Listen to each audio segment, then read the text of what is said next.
Good afternoon, class 5. So, class 5, we had started this new chapter, chapter number 14, which is algebraic expression, algebra. And in the last class, we had done this exercise 14.1, जिसमें हमने देखा था कि algebra arithmetic से या math से अलग क्यों है, और हमने देखा था कि इसमें हमारे पास नंबर्स होते हैं जो कि नॉर्मल नंबर्स हम अरिथमेटिक में भी यूज करते हैं, जिसमें हम करते ही थे 4+5। एंड उसके बाद हमने देखा था लिटरल नंबर्स भी एक होते हैं जो कि अल्फाबेट्स होते हैं। तो उनको हम नंबर्स इसलिए बोल रहे हैं क्योंकि उनकी कोई वैल्यू होती है जो हम निकालते हैं, और इसलिए उनको वेरिएबल्स भी बोलते हैं और लिटरल नंबर्स भी बोलते हैं। वेरिएबल्स भी बोलते हैं बेटा, वेरिएबल्स। ओके, सो जिनके बारे में हमें पता नहीं है कि उसकी कितनी वैल्यू है, उसको हम वेरिएबल बोलते हैं। And science of basic operations, science of basic operations क्या होते हैं? जैसे हम माइनस यूज करते हैं, प्लस यूज करते हैं, मल्टीप्लाई यूज करते हैं एंड डिवाइड यूज करते हैं। ये सारे बेसिक ऑपरेशंस के साइंस होते हैं। साइंस मतलब सिंबल होते हैं। तो जैसे अब हमारे को यहाँ पर कुछ क्वेश्चंस थे, 4 less than a number x, ये स्टेटमेंट दी हुई थी। इसको हमें मैथ्स के फॉर्म में लिखना था, अलजेब्रा के फॉर्म में लिखना था। तो हमने इसको डीकोड किया। हम डीकोड करते हैं 4 लेस, 4 को लेस करना है एक नंबर से जो कि है x, तो x में से 4 माइनस कर देंगे। सो इसको पढ़ना और समझना आपका काम है बेटा। अगर आप इसको 4 माइनस एक्स लिखोगे तो ये गलत हो जाएगा। पहले इसको ध्यान से समझना है। 4 less than a number x, यानी कि एक नंबर x से 4 कम, तो x माइनस 4। सो ऐसे ही अलग अलग आपको पता होना चाहिए। प्रोडक्ट का मतलब क्या होता है, लेस का मतलब क्या होता है, एडेड का मतलब क्या होता है, 1/2 का मतलब क्या होता है। 1/2 मतलब 1/2 को मल्टीप्लाई करो उस नंबर से, ठीक है। सम का मतलब क्या होता है, ठीक है। और टेकन अवे का मतलब क्या होता है, डिवाइडेड तो आपको पता ही होगा, ठीक है। प्रोडक्ट मतलब मल्टीप्लाई, ट्वाइस मतलब क्या, 3 टाइम्स मतलब क्या, ओके। ये सब आपको मतलब पता होने चाहिए। So now with the introduction, we will be moving to new topic for exercise 14.2. So the new topic says coefficients. What are coefficients? तो ये हम आज पढ़ेंगे और उसके हिसाब से ये एक्सरसाइज करेंगे। ओके बच्चों, अभी हम कोएफिशिएंट्स पढ़ने जा रहे हैं। तो कोएफिशिएंट्स क्या होते हैं, मैं अब आपको पहले वाले में से ही एक एग्जाम्पल देके के बताती हूँ कि कोएफिशिएंट क्या होता है। अब आप ये देखो, यहां पर हमारा लिखा था 5 added to the product of 3 and y। तो 3 एंड y का प्रोडक्ट आपने किया, दैट इज 3 मल्टीप्लाई y, यानी 3y प्लस 5 आपने किया। सो जो प्लस और माइनस हमारे जो होते हैं वो अलजेब्रा में हमारे मेन साइंस ऑफ ऑपरेशन होते हैं। तो अगर प्लस और माइनस लगा हुआ है तो उसको अलग अलग उसमें डिवाइड कर देता है एक एक्सप्रेशन को। तो अगर हमारे बीच में यहाँ पे प्लस है तो 3y अलग एक टर्म है और 5 एक अलग टर्म है। इन्हें बोलते हैं टर्म्स। क्या बोलते हैं? टर्म्स। तो यहां देखो 8z, यहां बीच में कोई प्लस या माइनस नहीं है, तो 8z क्या है बेटा? एक टर्म है। क्या है? टर्म है।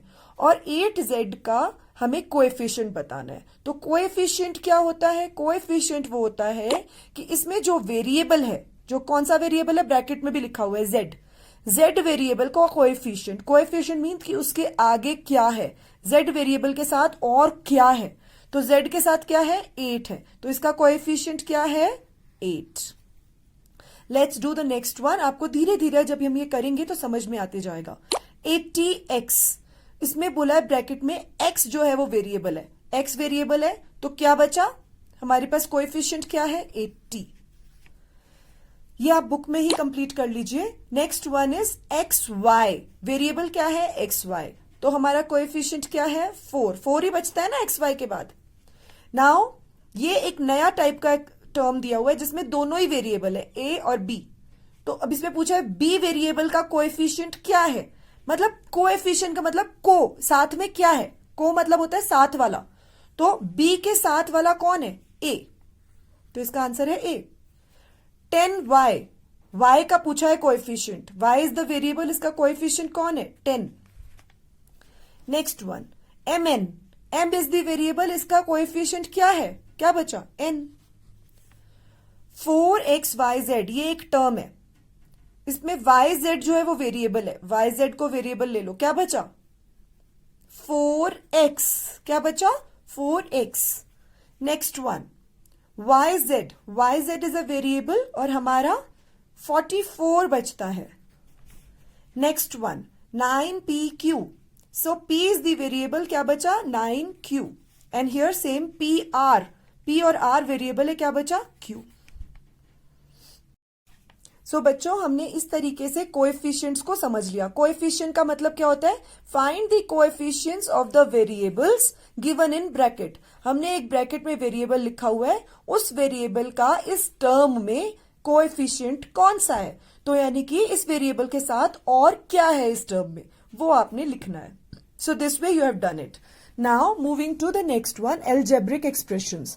अब हमने वेरिएबल्स पढ़ लिए, हमने कोएफिशिएंट्स पढ़ लिए, तो अब हम एल्जेब्रिक एक्सप्रेशन देखेंगे। क्या होता है expression? When you want to say something you use an expression. आपको कुछ भी बोलना है इंग्लिश में, हिंदी में, तो आप एक एक्सप्रेशन को यूज करते हैं। एक्सप्रेशन मीन्स एक सेंटेंस यूज करते हो। माई नेम इज दीपक, ये एक एक्सप्रेशन है इंग्लिश में। 8 + 9 is an expression in arithmetic. Arithmetic means जो अभी तक आप मैथ्स कर रहे थे उसमें 8 + 9 अगर आप ऐसा लिखते हैं, या 8 × 9 या 10 - 2, ये सब एक एक्सप्रेशंस होते हैं। Now it is called an arithmetic expression, क्योंकि इसके अंदर कोई एल्जेब्रा नहीं है, इसको हम क्या बोलते हैं, अरिथमेटिक एक्सप्रेशन। ऐसे ही a + b is an algebraic expression. a + b अगर हम लिखें, या 4x लिखें, m/n लिखें, a - 4 लिखें, ये सारे एल्जेब्रिक एक्सप्रेशंस होते हैं। एल्जेब्रिक एक्सप्रेशंस में क्या होते हैं, हमारे टर्म्स होते हैं जो कि हमने लिखे होते हैं इन अ फॉर्म। जैसे अब हमारा ये सेंटेंस था, माई नेम इज दीपक, इसमें माई इज अ वर्ड जो आपने धीरे धीरे सीखा, name is a word, is a word, और दीपक भी एक वर्ड है। ये सारे वर्ड मिलकर एक सेंटेंस बनाया, और उस सेंटेंस से हम कोई बात बता पाए, अपने बारे में कुछ बता पाए, या किसी के बारे में कुछ बता पाए। So that is expression. ऐसे ही एल्जेब्रा के बारे में जो बता पाए वो एल्जेब्रिक एक्सप्रेशन है।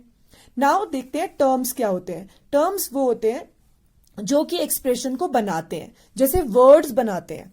Now let's see one algebraic expression, उसका एग्जाम्पल देखते हैं। जैसे हमारा एक एल्जेब्रिक एक्सप्रेशन है 3xy, ठीक है।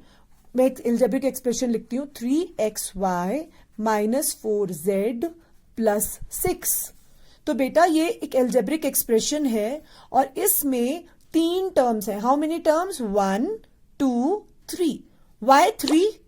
क्योंकि जो ये मल्टीप्लाइड में होते हैं इसको हम एक टर्म मानते हैं। जो ये बीच में माइनस या प्लस आ जाता है तो ये दूसरा टर्म शुरू हो जाता है।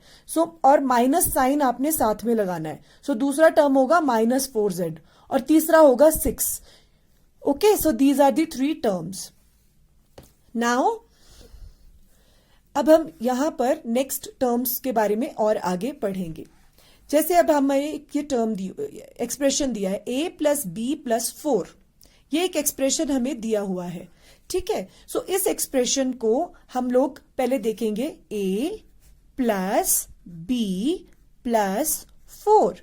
ये एक एल्जेब्रिक एक्सप्रेशन है। क्यों एल्जेब्रिक एक्सप्रेशन है? क्योंकि इसमें एल्जेब्रा इन्वॉल्व है, इसमें अल्फाबेट्स हैं।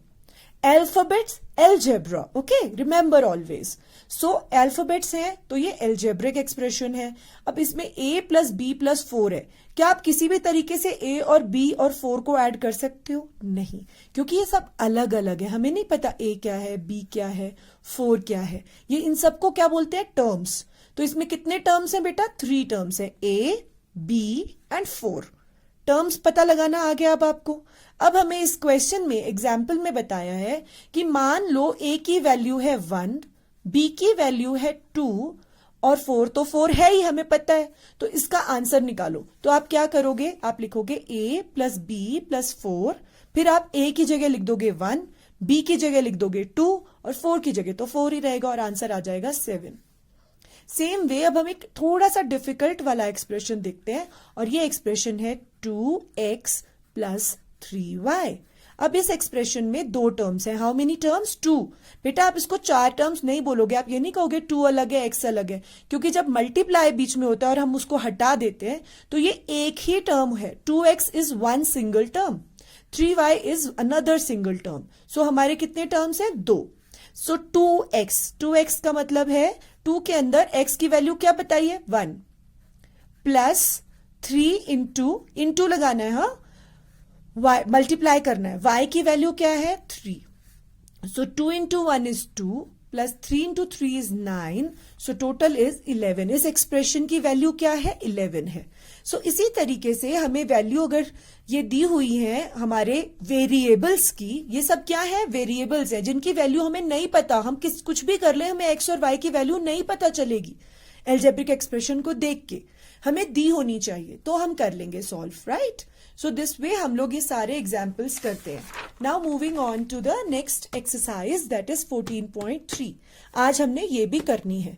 इसमें क्या बोला है? Right an algebraic expression for each of the following.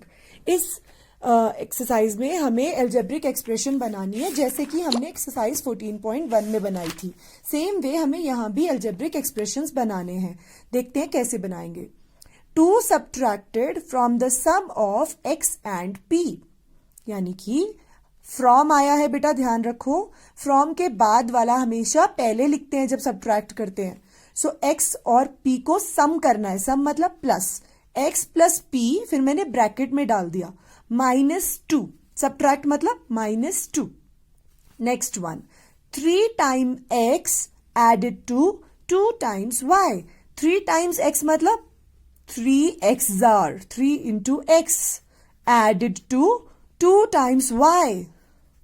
सो इसको आप, क्योंकि जब मैंने आपको बताया है कि मल्टीप्लाई का साइन हटाकर हम कर सकते हैं 3x plus 2y. Okay, multiply का साइन नहीं लगाते हैं नंबर और वेरिएबल के बीच में. हम क्या कर देते हैं? ऐसे कर देते हैं. डिवाइड का साइन भी नहीं लगाते हैं, उसको भी बताऊंगी कैसे करते हैं. a is added to the product of b and 3. b और 3 का प्रोडक्ट करना है, मल्टीप्लाई करना है. प्रोडक्ट का मतलब मल्टीप्लाई. सो 3b मल्टीप्लाई ना, तो हमने मल्टीप्लाई का साइन नहीं लगाना. Is a is added, add करना है.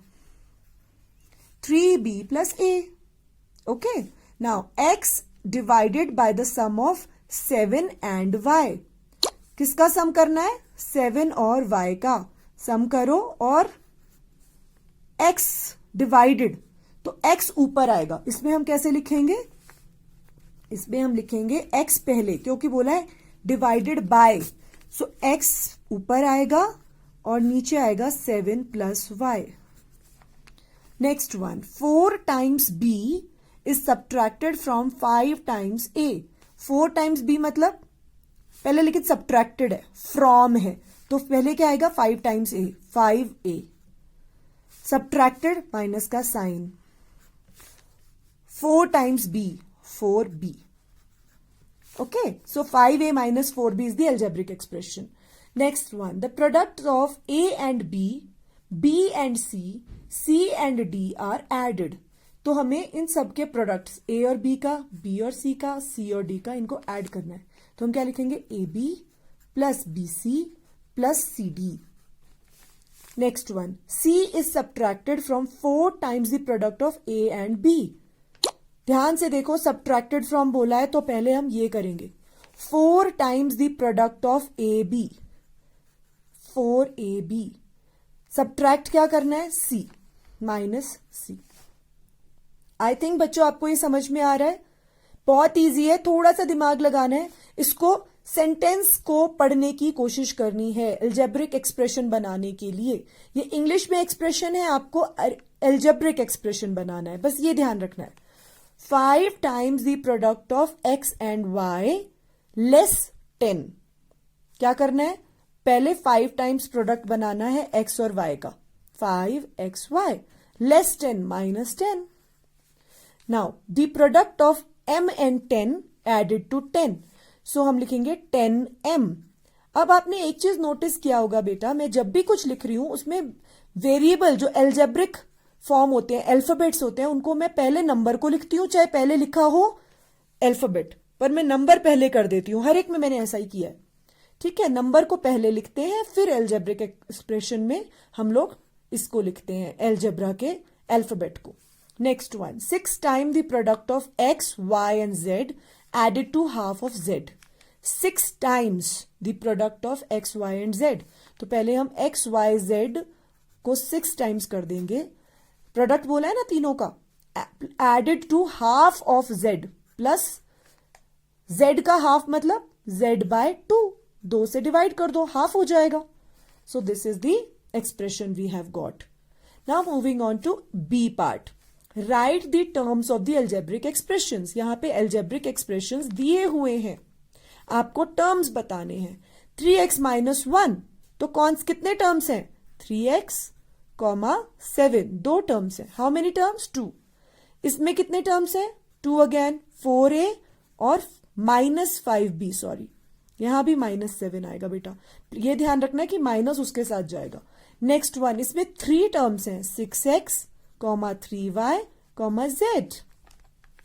Next one, ax minus by plus 2, तो 3 टर्म्स हैं, ax है, माइनस by है और 2 है। नेक्स्ट वन, 3 टर्म्स हैं, mn, np, nq and that's it. हमारा काम खत्म हो गया है। बस बेटा ध्यान से देखना है कि एल्जेब्रिक एक्सप्रेशन लिखना कैसे है, पहली चीज। दूसरी चीज आपको करनी है, टर्म्स कौन कौन से हैं, टर्म्स क्या होते हैं वो आपको समझ में आ गया होगा अभी। तो आप ये प्रैक्टिस कीजिए, करिए,